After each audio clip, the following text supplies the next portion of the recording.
Welcome back, everyone. Well, today I'm going to talk about what's happening with Ukraine and China, and mainly what the United States is doing, because the United States right now is actually sending troops. We've now sent 20,000 U.S. troops to Europe, and a lot of that is, of course, focused on Russia. We're now also sending troops to Taiwan, and Taiwan is sending troops to the United States. I want to talk about what this means, where this is going, and the implications of what's happening right now.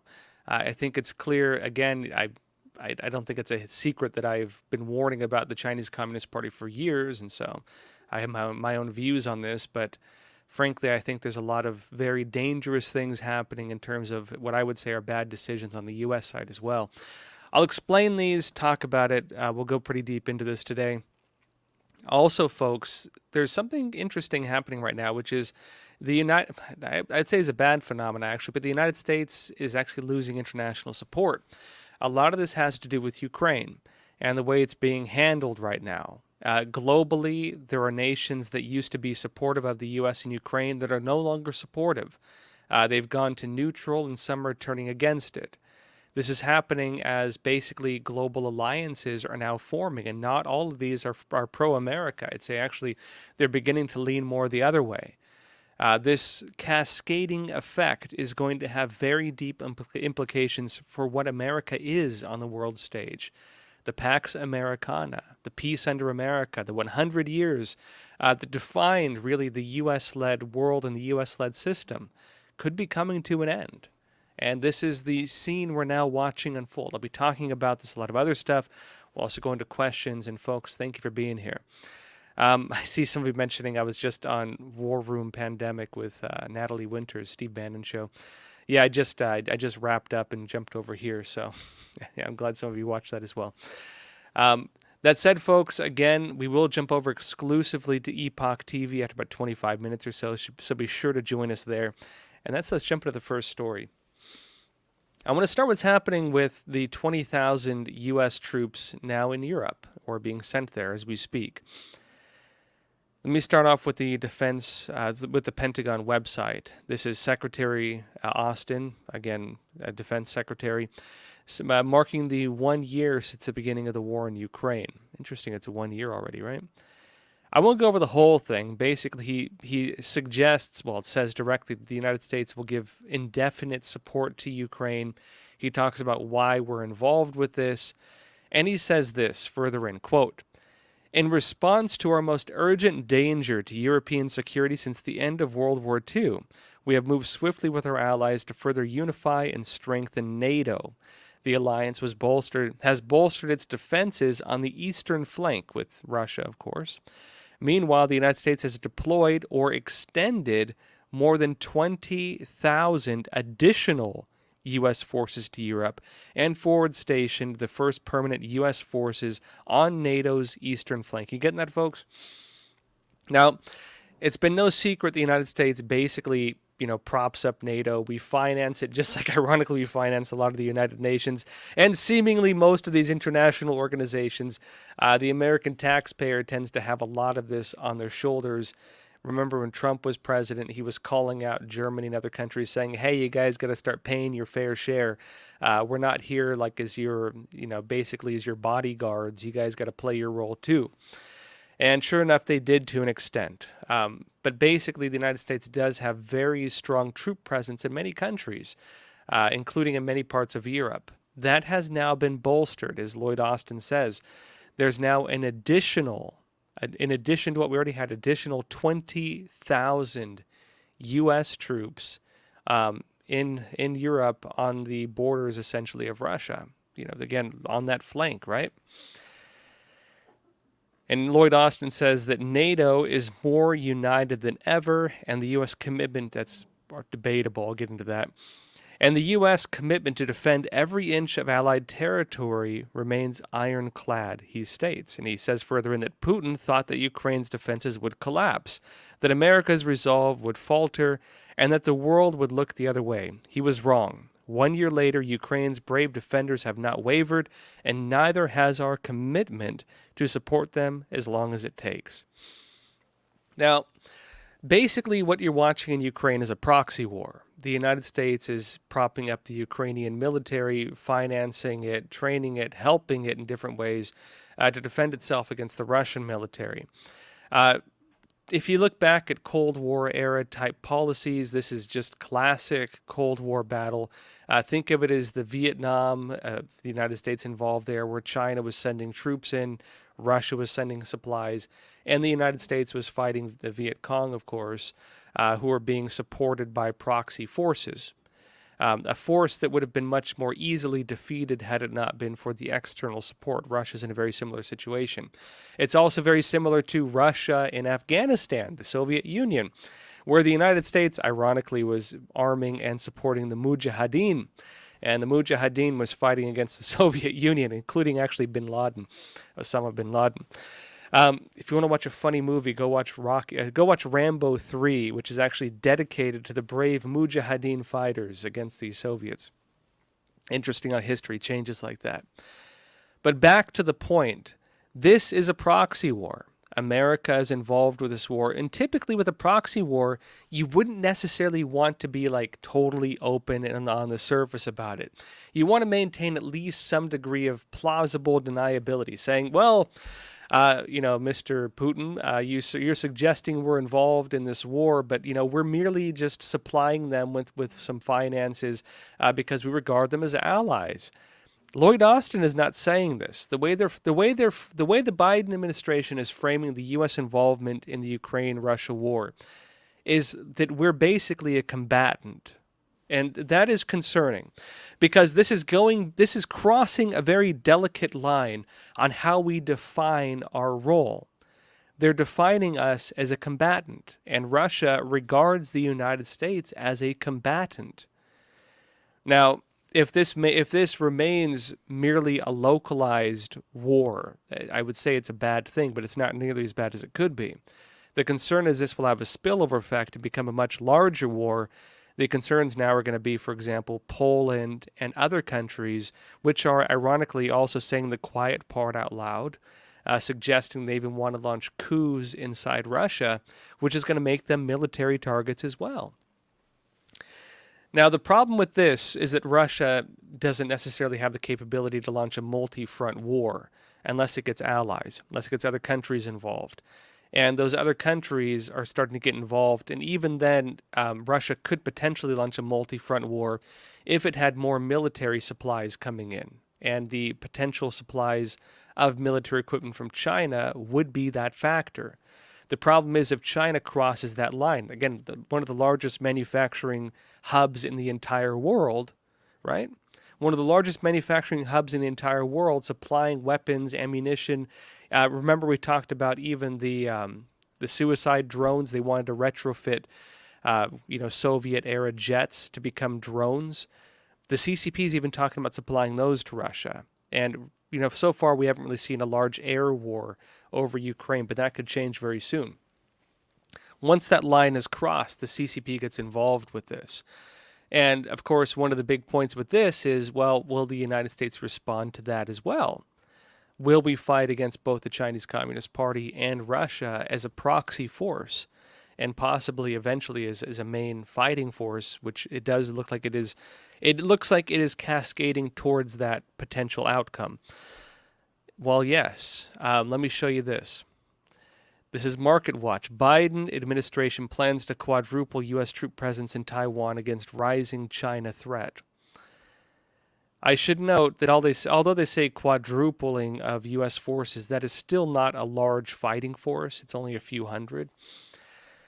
But remember the way that mission creep works. Remember the way any of this works. Remember how the Afghan war started, where the initial U.S. involvement, once again after the Soviet era when we were fighting against Al-Qaeda and stuff like that, the way that started was not like a major military force. The way the war in Afghanistan against Al-Qaeda started was not like, full-scale war and we were sending tanks and everything else there. No, it was the Green Berets, the famous ones on horseback. Again, watch Rambo 3. Very similar. The very famous Green Berets on horseback who were basically leading the fight. It was a handful of them working with local fighting forces and basically helping the the Northern Alliance fight against the Taliban. That's what it was. But things like this have what they call mission creep, where you get involved a little bit, and then that little bit you have there needs additional supplies. So you build logistics, you build the supply channels. Once you build the supply channels, you need to defend the supply channels. So you bring in more military troops to defend them. Then they need bases of operations. So you build bases. And before you know it, you're fully involved in the war and you're fighting on the front lines, which happens again and again and again. If you look at pretty much every major conflict in history that the United States began like this in, I would say that we are on track to becoming really main fighting forces in these countries, depending on how this conflict develops. Let me show you this. MarketWatch says the U.S. is markedly increasing the number of troops deployed to Taiwan, more than quadrupling the current number to bolster a training program on the island's military for the island's military amid a rising threat from China. The U.S. plans to deploy between 100 and 200 troops to the island in the coming months, up from roughly 30 there only a year ago, according to U.S. officials. The larger fighting force will expand a training program the Pentagon has taken pains to and not to publicize as the U.S. works to provide Taipei, main city in Taiwan, with the capabilities it needs to defend itself without provoking Beijing. Well, making this public statement, I'll tell you right now, is going to provoke Beijing, the CCP. It says the number of American troops, which has included Special Operations Forces and U.S. Marines, has fluctuated by a handful during the past few years, according to the Defense Department, its data. The planned increase would be the largest deployment of forces in decades by the U.S. on Taiwan as the two draw closer to counter China's growing military power. Here's another story from The Drive, saying the U.S. and Taiwan had to exchange hundreds of troops for training. And it notes that in addition to the U.S. sending troops to Taiwan to help train them, Taiwan is going to be sending troops to the U.S. to train as well. Now, personally, you can watch my documentary, The Final War. I've been warning about the Chinese Communist Party's threat to the United States for a very long time. Taiwan is basically extremely strategically important. Taiwan represents a defensive line for the Chinese Communist Party.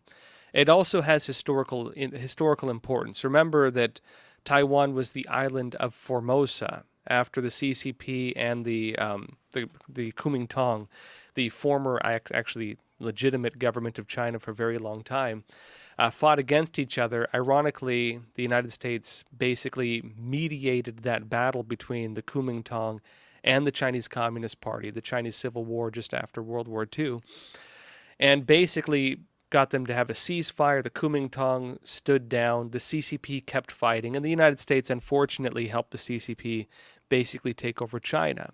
The Kuomintang was forced to flee. They fled to the island of Formosa along with a lot of the China's riches and historical artifacts, which are now still in museums in Taiwan. Basically, in other words, Taiwan was recognized as the official government of China. They were the government in exile of China. And the CCP was seen as the unofficial governing, body. It was not considered the legitimate government of China. Because of this, Taiwan has always represented an ideological threat to the Chinese Communist Party. Taiwan is what China would look like without communism, and they know that. The other problem you have, basically, is that Taiwan, of course, represents also a place of military importance. Because and remember, the United States stopped recognizing Taiwan as the official government, and the CCP had a big role with that with the United Nations, but stories aside. Taiwan represents the security line of the second island chain. If the CCP conquers that, the defensive line of China, of the mainland China, stretches down further, and they can do denial of access operations basically through the whole South China Sea. That is a necessary step for the CCP to break out of what they would call an enclosure of the U.S. forces. that they are surrounded on the east with Japan and U.S. alliances with Japan. They're surrounded to the south with U.S. involvement in the South China Sea and working with Taiwan. They're surrounded to the southwest with India and the Quad alliance with the United States, Japan, and Australia. And of course, the South China Sea region represents a major strategic threat. Logistics within the Chinese mainland is very difficult for the CCP. If they were to move troops, for example, from the east side of China to the west side of China or to the north side of China, it's a very big country with very poor logistics. Train tracks basically working as the main mode of transportation for the military.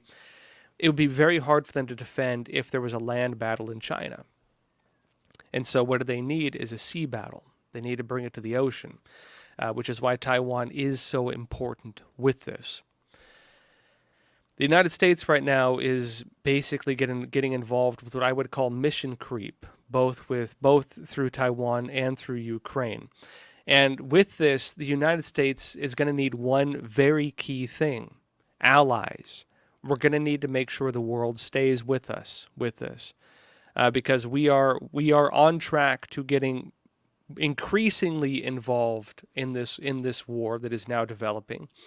And if we get fully involved in this war, we're going to be fighting at least a two-front war against both Russia and the CCP.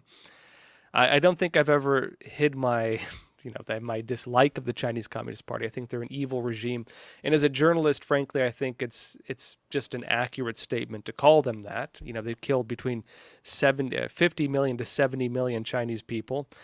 Some put the number even higher, even close to 100 million. They still persecute religious believers like there's no tomorrow, even as we speak right now. They have mass slave labor camps, and they're probably the most abusive regime possibly in world history if you go by numbers of deaths and what they've done to the Chinese people. I am unabashedly in support of Taiwan.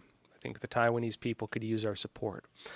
In fact, what you're watching right now could escalate into basically a fourth Taiwan Strait crisis, at least in the interim. But briefly on that, I have no illusions about the significance of this. If we get involved in this war, this is going to be World War III if this happens. But back to the point, what we're watching develop in Taiwan could quickly become really a fourth Taiwan Strait crisis. Those of you remember in the 90s, there was the Taiwan Strait crisis. That was actually the third one. Interestingly, my grandfather, who's a retired Marine, was actually one of the Marines stationed in Taiwan during the Taiwan Strait crisis. And basically, the Chinese Communist Party was launching rockets into the Sea of Taiwan. The United States moved its own warships between Taiwan and mainland China and basically told the CCP, hey, you better hope one of those rockets doesn't hit our ships, because if you hit one of our ships, it's on, we're going to hit you right back. And sure enough, the CCP stopped firing. That was how the United States used to deal with these things. And right now, we'll see if, based on how things escalate, if we will do that again, because it's very quickly heading in that direction. That being said, there's some very strange things happening. The Pentagon is using what I would call double speak right now, because going back to Ukraine at least, and I'll go into what's happening with China some more, going back to Ukraine, while Secretary Lloyd Austin is saying we're going to give them indefinite support, we got their backs, we're with them, they're also suggesting that basically there's no chance of military victory for Ukraine, that military victory might not look like a full victory. I'll explain the full context of what they're saying here, because I think this article misrepresents slightly what they're saying. It exaggerates a tiny bit, but let me explain my take on it. Breitbart says Pentagon chief downplays chances of military victory for Ukraine. And it says, Defense Secretary Lloyd Austin has downplayed the chances of a military victory for Ukraine, saying the war would likely end with negotiations. In an interview with CNN taped on Thursday, Austin was asked, do you still ultimately think Ukraine can win this? Austin did not say yes, but instead said, Ukraine's goal is to take back as much of their sovereign territory as possible. And when he asked if the war ends with the negotiations or not, or on the battlefield, he responded, quote, most likely it will end with some sort of negotiation.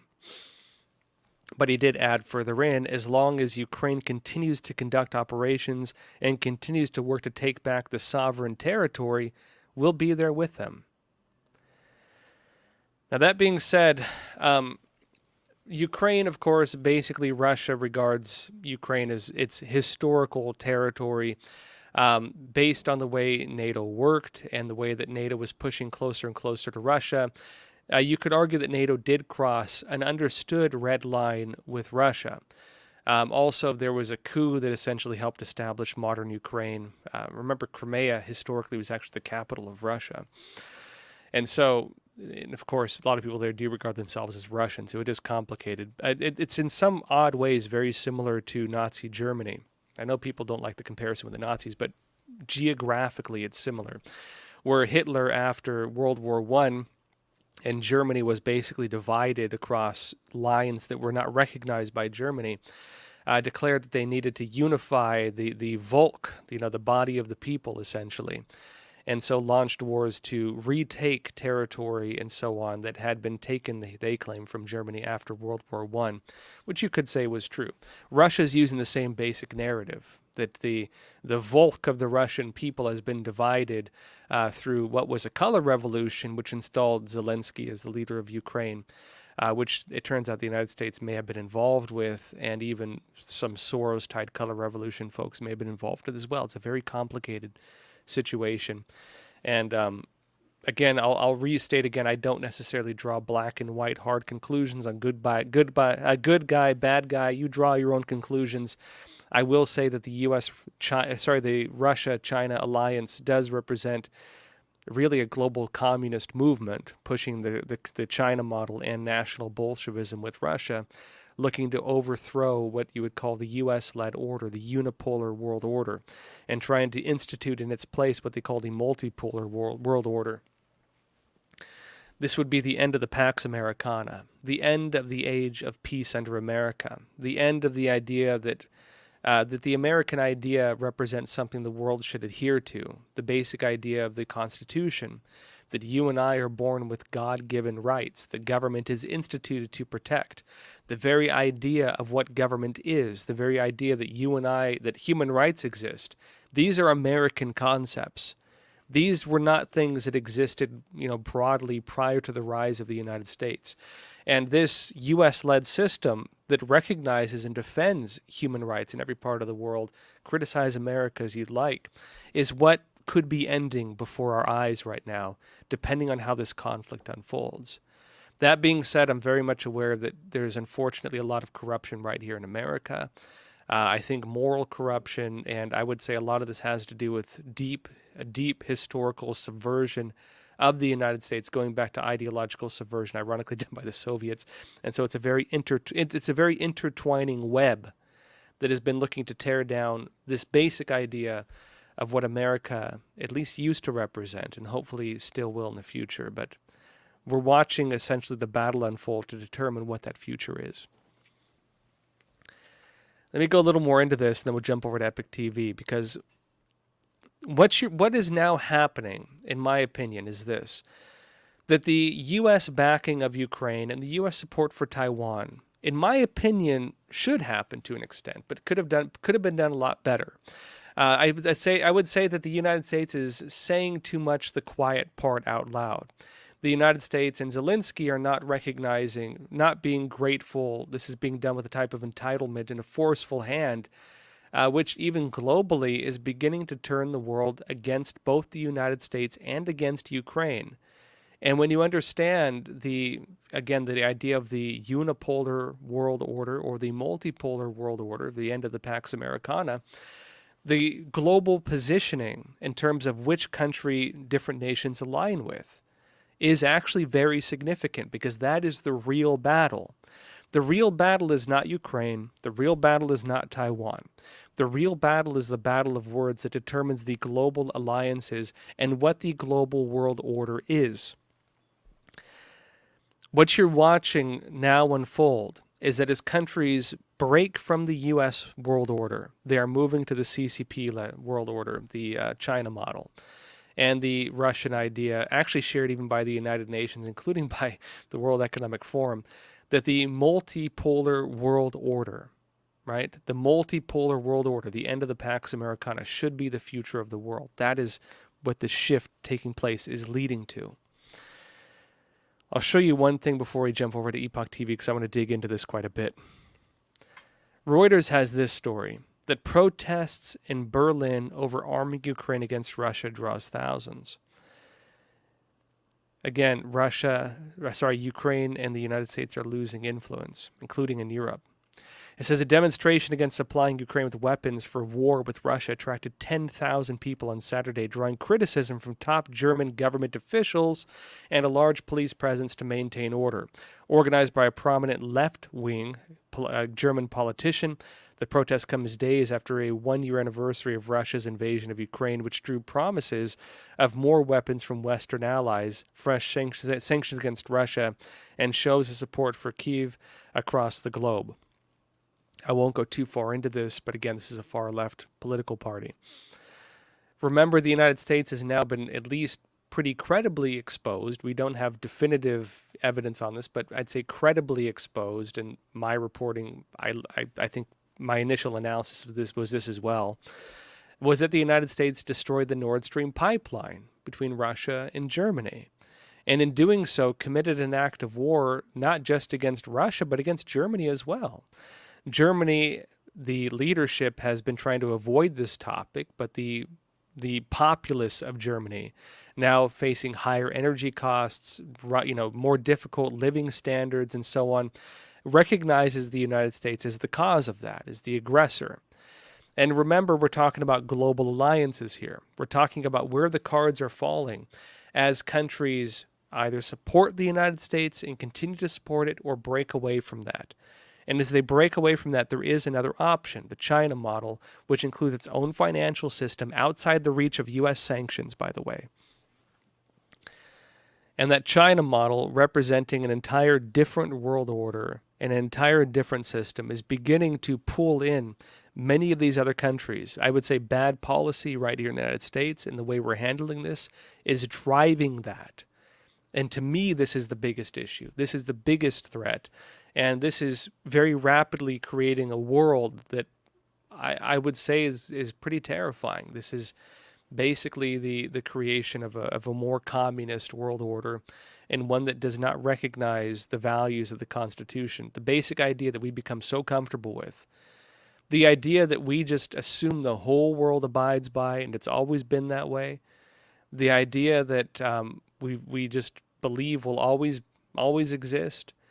I'll tell you right now, folks, it did not exist through most of world history. America is an anomaly on the world stage. It is an anomaly in the timeline of history. The idea of what government is government something that crushes you beneath its heel? Is government totalitarian? I'll tell you right now, it was all throughout most of human history, no matter where you went. Or is government something that is instituted among men to defend our God-given rights? America established that idea. That's an American idea. And that American idea that has been the bane of every totalitarian system in the entire world through our entire history is what is at threat right now. To me, that this is the biggest issue. I'm going to go deeper into this, folks. I want to talk about a few other moving parts with this, because I would say there's some very bad moves happening right now. And again, when I talk about my stance on this, I'm not drawing black and white lines. I understand corruption on all sides. I understand where things are at. But of course, I also understand, I think, for me, the broader concern is, the future world order, frankly, and what it is. Before we jump into that, though, folks, let me show you a quick trailer. This is Justin Hart. He's talking about the mask study I talked about yesterday. Failed COVID predictions, fallout from useless pandemic policy. It's a great interview. Let me show this trailer. It's on Epoch TV, then we'll jump over. And when we saw their statistics, their projections, we knew we were dealing with a very, very different beast. They had no concern for science or accuracy. It was all about the panic. Today I sit down with Justin Hart, author of Gone Viral: How COVID Drove the World Insane. When the threat of mortality comes down from so many avenues, over every medium, over every channel.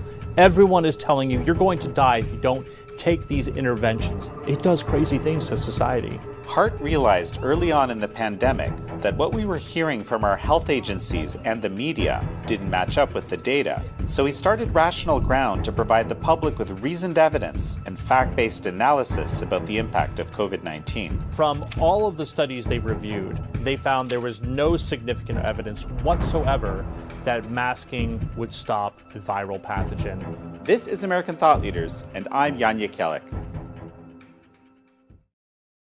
Again, folks, that's exclusively on Epoch TV. It's a great interview. I highly recommend watching it. That said, folks, let's jump over exclusively to Epoch TV, so please join us there. Again, I do an hour-and-a-half show. I will see you on Epoch TV. And, folks, thank you for being here. I want to go deeper into this.